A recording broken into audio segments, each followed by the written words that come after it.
sec.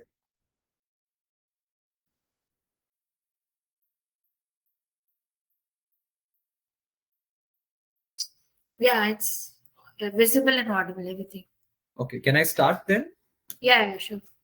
Okay, I don't have to press anything else, right? I can just directly start. Yeah.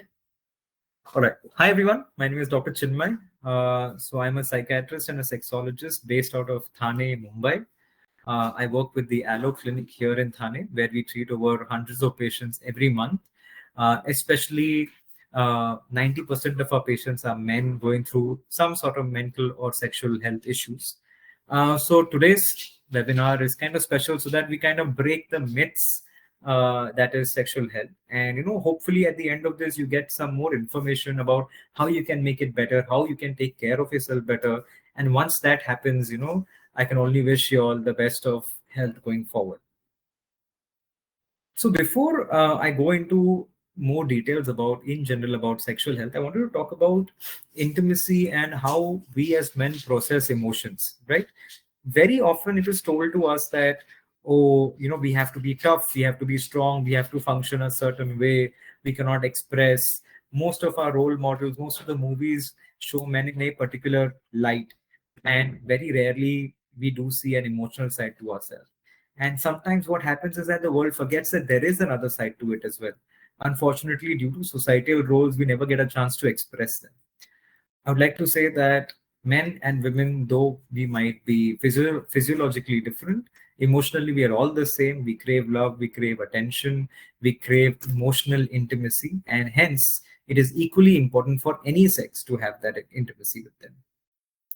Like I said, many a times most men are very shy and afraid to even approach me for help as well. Because if you're looking for help for a mental health, for a burnout, for feeling low, feeling anxious, or even let's say it is a sexual complaint, it is looked at as if like you're less than a man. You are not strong enough, because these are the messaging that have always been brought to us since we are kids, right? You have to be strong, you have to be macho, you can't show weakness, you cannot cry. And unfortunately, these unrealistic expectations kind of become a burden for us as well. And what happens is, unfortunately, in life, we can only control things that are in our hands, but beyond that, we can't. How the world responds to us, what might happen at work today, what might happen that day, 100% we never have control over it. And when that mismatch happens, we are always reminded that no, we can't show weakness, we can't show signs of emotional intimacy and maturity, because that is not considered being a man. But obviously, over a period of time, that weight will start getting heavy and start affecting you in ways that you couldn't even imagine, right? So mental load and mental fatigue or mental burnout is something very, very common seen amongst genders, especially in men. So in our traditional family environments and settings, it is a assumption that the men have to be the primary caregiver. They have to bring so and so to the table to be considered a man. And unfortunately, if that does not happen, you're not considered equal, or you're not considered as productive, right?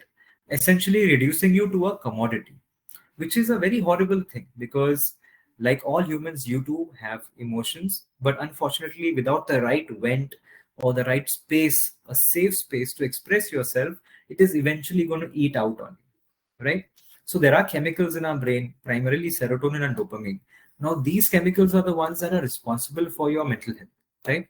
And when I say mental health, I mean not about just feeling sad or feeling anxious or crying, but more of like how you think, what your memory is like, how your focus is, how you're able to concentrate or not concentrate, what your mood is like, uh, what sort of thoughts you're having, how your memory is as well, right?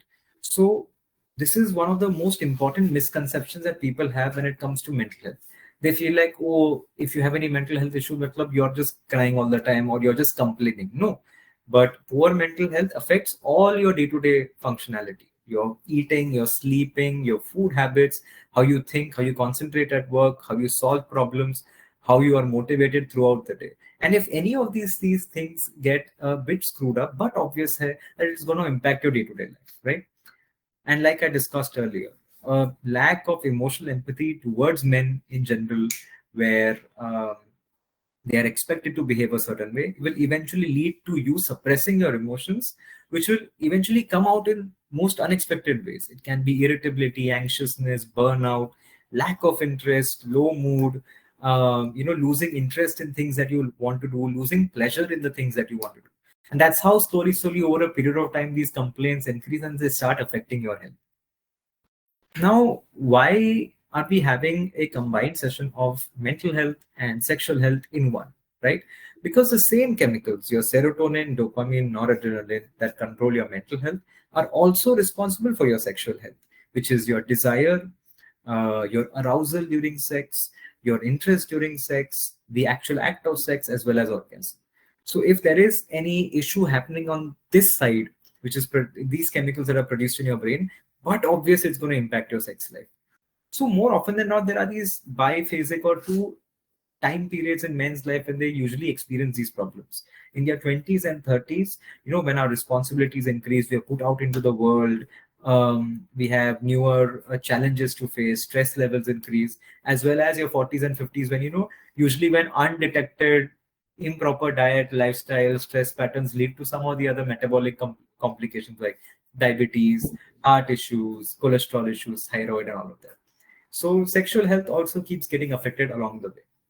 So today I'm going to try to myth bust some of this and try to help you guys out with how you can take care of yourself, especially in terms of your sexual health better, and also enjoy your life and deal with stressors in a better way. So before we go to even sexual health, right, the most common misconception and the most common complaints that people come to me with is, oh, I am having an issue with intercourse. Just a second. Slides are not changing. Which slide are you on? I can only see first one. Is the sharing not happening? I can see. Yeah, now I could see. Now you're able to see? Yeah. Okay, then I don't know what was happening. It was asking for a consent, I guess, to share. Okay, I just saw that. Okay, can you see the slides now? Yeah. Okay, all right. So, like I said, eventually keeping emotions hidden inside, not able to express them as you want to, will lead to some sort of stressor that will keep bubbling up on the inside and eventually spin out and spill out into the real world, leading to lack of interest in things, losing motivation, losing the capacity to think, concentrate, and focus on problems as well, right? And like I said, it eventually translates into your sex life as well, because the same chemicals that control your sex life are the ones that control your mental health. So today, like I was saying, the primary complaint that everybody comes up to me with is that, oh, I'm having a difficulty in intercourse. It can be either an erection issue, it can be an interest issue, it can be a timing issue. But nobody really focuses on what happens before that. Because like I said, we are just taught to not really express ourselves, not really develop an emotional quotient and emotional intimacy, that we don't realize that the problems that lead to problems in the bedroom begin way before that. That is in the outer course. And outer course is anything that happens that leads to sex, right? It is how much time you get with your partner, how much privacy you have with your partner. How are you in terms of your mental health space? Are you stressed? Are you carefree right now? Are you relaxed? How the foreplay has been? How are your shared interests been, right? So intimacy begins there. And once that is done right, the outer course is done right, that is when the intercourse improves by itself. So what kind of intimacies can you expect, right? There is an emotional intimacy where you feel free and safe enough to talk to your partner about whatever you might be feeling. Intellectual intimacy where you can talk about ideas, thoughts that are mentally stimulating to each other.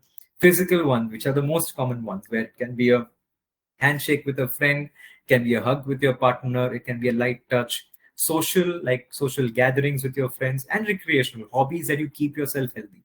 All of these things kind of boost up your serotonin and dopamine in your brain, that keeps you better functional, better interested, and better motivated, right?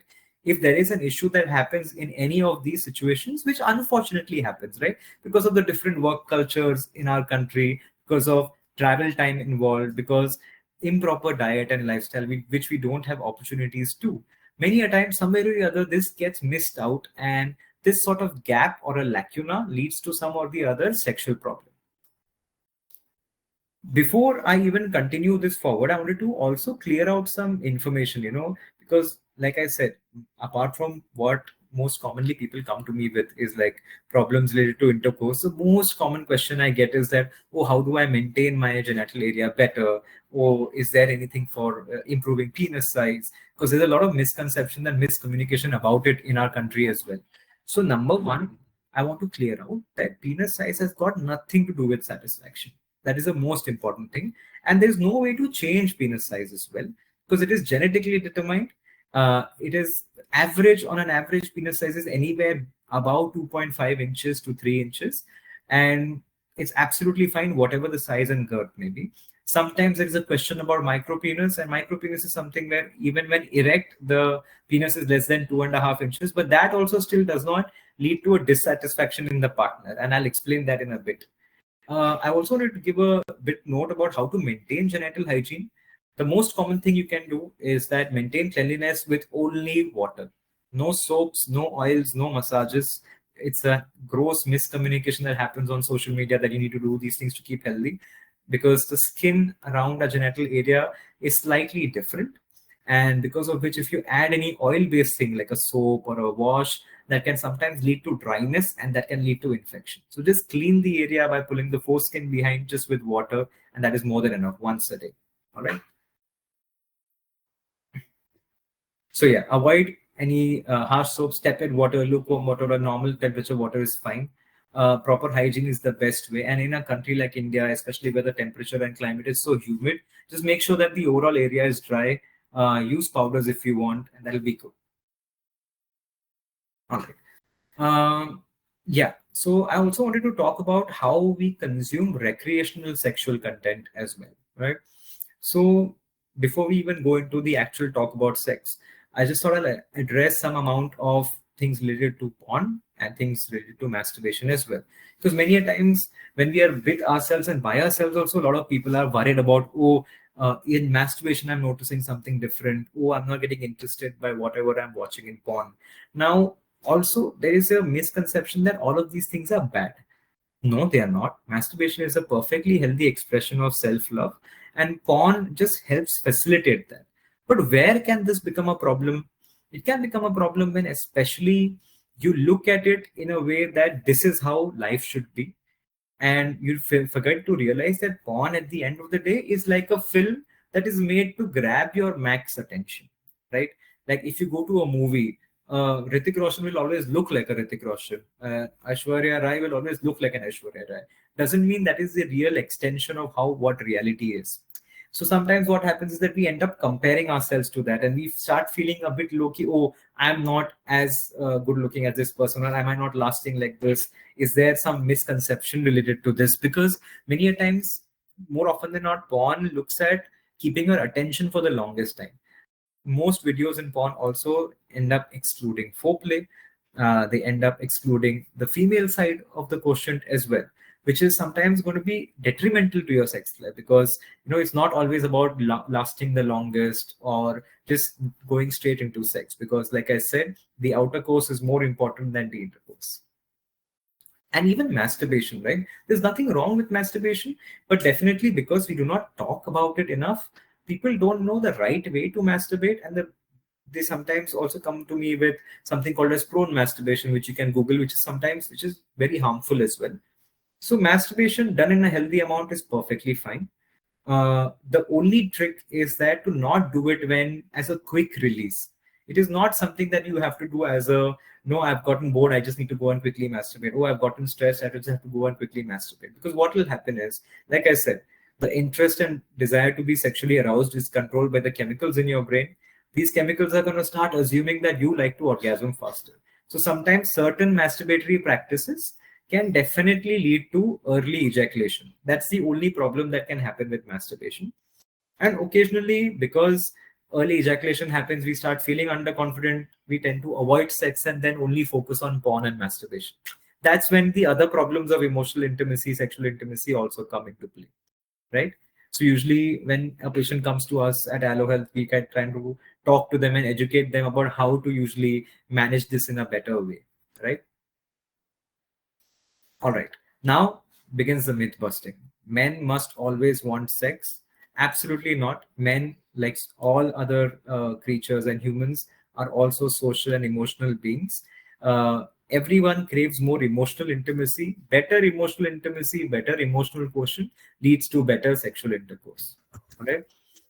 Real men don't have performance issues is an unfortunate fact that has been perpetuated, unfortunately, through podcasts, through Instagram. Number one, sex is not about performance. Sex is about enjoyment, and sex is about relaxation. The moment you make anything about performance, you're adding a level of stress to it. It is not an exam. It is not a match that you're trying to play. It is a relaxation exercise.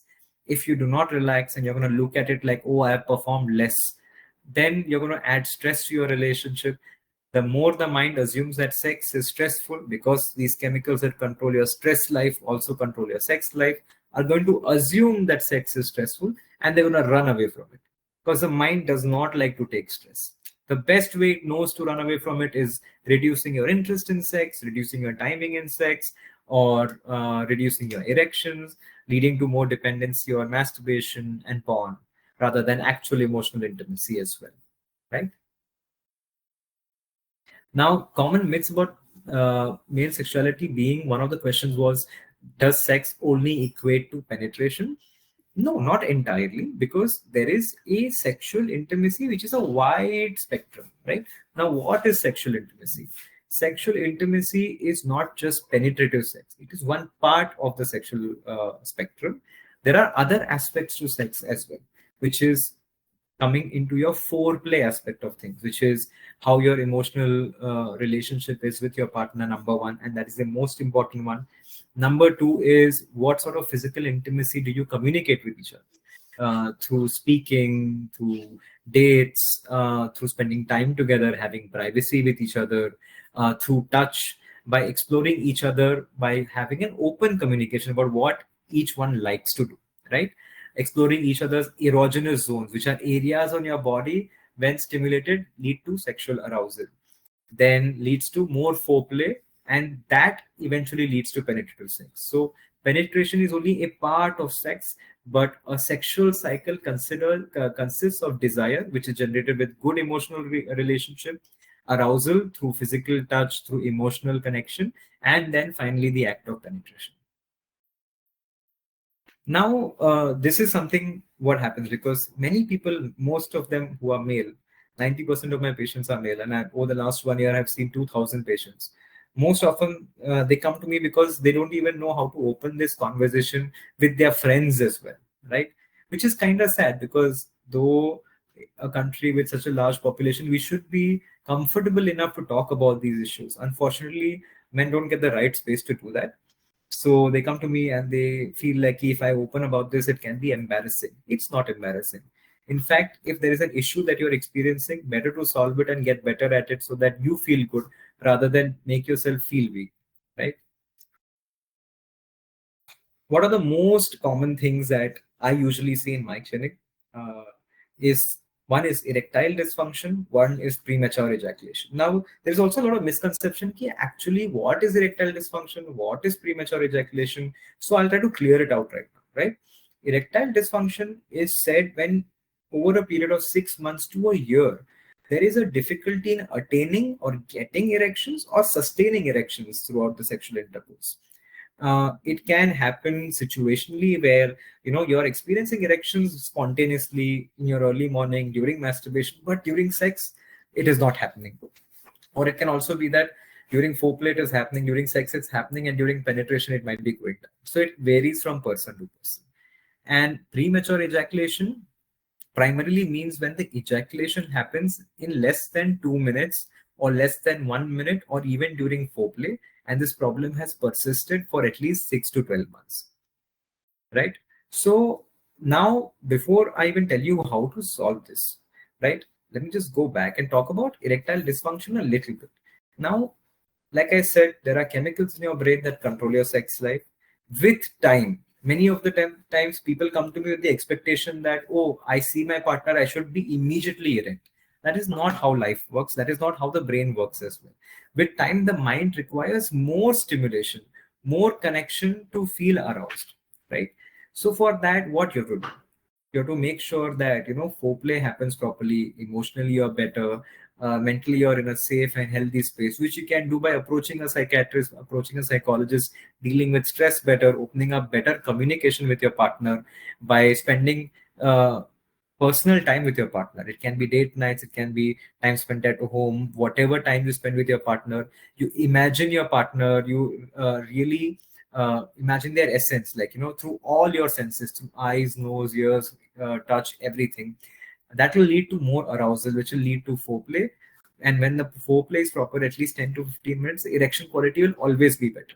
But many a times when the foreplay does not happen properly, erection difficulty happens, people get suddenly worried. Arey, what has happened to me? This should not be happening to me. And the more the mind assumes that this has become a problem, the mind is going to be like, no, this person finds sex stressful. Let's pull him out of it. Because that's what happens, right? When you're stressed, you don't want to be stressed. You want to be relaxed. So the best way the mind knows to pull you out of it is through reducing the erections even further or avoiding sex completely. That is when these problems become really problematic and they keep increasing and presenting themselves throughout life. So the best way to treat erectile dysfunction is through a combined approach of, number one, a very holistic approach of firstly taking care of your diet and lifestyle so that at least your health is better and there are no other comorbidities like a BP, sugar, cholesterol problems that might be contributing to the erection issue. At the same time, along with that, working on how you perceive sex, going towards sex without the worry of will erections happen or not, going with a free mind without thinking about performance, but rather about pleasure and enjoyment and relaxation. And through some medications that help increase the erection so that the mind sees, ki, oh, no, I'm experiencing erection, so it's not a problem. There's also a misconception about medications that are used for sexual health, ki, oh, these medications cause heart attack or something like that. That is actually not true. So the misconception has actually come from this specific tablet called Viagra or sildenafil. So basically, Viagra is an antihypertensive. That means it reduces the blood pressure, right? That is how it was initially discovered. So it is a tablet which is very useful in preventing heart failure, right? But if you take it in a irresponsible way because it is available over the counter, it can lead to some problems in some people who might be on certain other medications whose fitness is not proper. That's why we always say that don't be afraid, don't be shy, visit your sexologist, head over to a clinic and meet them and let them guide you how to take the medications as well. So that is what we try to do here at Allo Health as well. And secondly, apart from medications, there is another doubt that people have, that are these medications addictive? Or I've heard that if I take these medications once, then every time I will need it. That is actually not true. None of the medications are addictive or dependence causing. But definitely, if there is a performance pressure, which we do not address through counseling and through therapy, then that performance pressure is always going to be there whether you take medications or not, which will eventually lead to some or the other sexual problems, right? That will always cause erection difficulties or premature ejaculation. That's why we try to solve both the psychological as well as the physical aspect of things. When you solve them both together, eventually you get off medications as well. Usually erectile dysfunction takes 2 to 3 months and usually people are out of it as well. Now, going to premature ejaculation, like I said, the chemicals responsible for your sex are responsible for your mood, motivation, how you think, how you take stress as well. So usually in your 20s and 30s, when stress levels increase, these chemicals kind of overwork themselves, and like how you get burnt out, these guys also get burnt out. Unfortunately, because they are involved in your, sleep, eating habits, how you think, how you take stress, how you concentrate, they unfortunately never get a break. And when they never get a break, unfortunately, what happens is that they'll always remain imbalanced. And when this imbalance happens is when premature ejaculation happens. And it is a very common condition. At least 70% of male adults between the age of 20s and 30s experience it here in India. And it is a very much solvable thing, right? So for that also, it requires medical attention, counseling to deal with certain exercises that help you improve the timing, exploring other comorbidities that can be contributing to premature ejaculation, and taking regular medication, and slowly, once the improvement happens, to slowly reduce and stop it. There are a full spectrum of other illnesses as well that stem out for men, especially when it comes to sexual health, like There is one called low libido or low sexual desire, again, which happens either due to erectile dysfunction, premature ejaculation, or stress levels. There is delayed ejaculation, which is the opposite spectrum of premature ejaculation. There is this misconception: the longer you go, the more satisfying it is. That is absolutely false. Because what happens is, like for men, we orgasm through the penis through ejaculation. But for females, there are two types of orgasm. One is the clitoral orgasm. Clitoris is a highly sensitive organ present on top of the vagina, and one is through the vaginal orgasm. 70% of the women in the world don't even get vaginal orgasm. So it does not matter how long you go, because sometimes it can get painful as well, because what lubrication might be there in the vagina through the foreplay might get reduced. So what we suggest is that don't look at it that if the time of sex goes longer, it is a good thing. It's not. Sometimes it can lead to a lot of problems in sexual health, especially when you're planning for a child. If ejaculation really does not happen, it becomes a problem. So these are the few spectrum of illnesses that we try to treat here at Allo Health, and as a sexologist, we try to educate people more also about it. Definitely, there is a lot of misconceptions that I want to warn you against. There are a lot of people claiming that they will increase penis size. Oh, there are some injections that will help you. There are some there are some plastic surgery options that will help you get over these things. Unfortunately, scientifically, there hasn't been any research that has definitively said that this is a problem solver, unlike with medications and counseling where there is actual evidence that this helps. And many times, people get stuck in this rut and they pay exorbitant fees to try to get it fixed through these surgical options, which can be very problematic. And because these are unregulated, many people fall prey to that also. So I want to tell you that please, whenever you're going to look into your sexual health, please go to a registered practitioner who is either a psychiatrist or a sexologist who will guide you properly.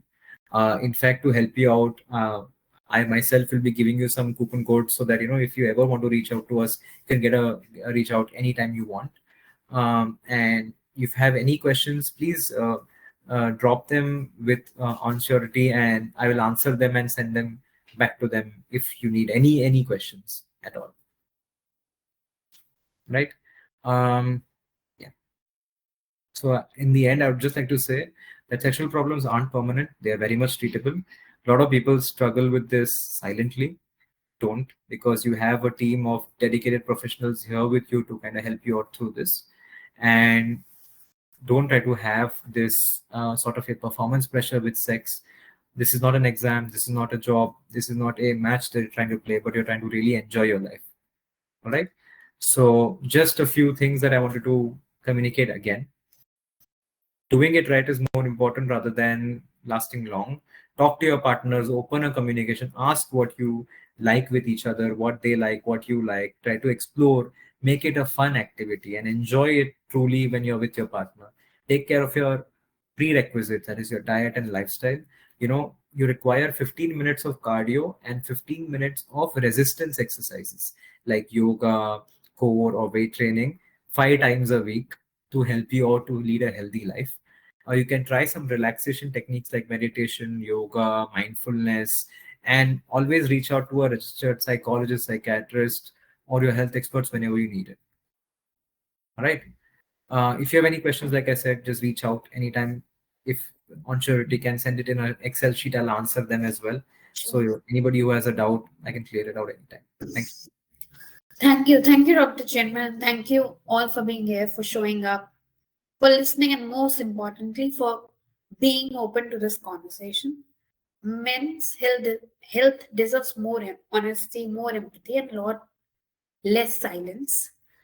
And let's keep talking, checking in, and holding space for ourselves and each other.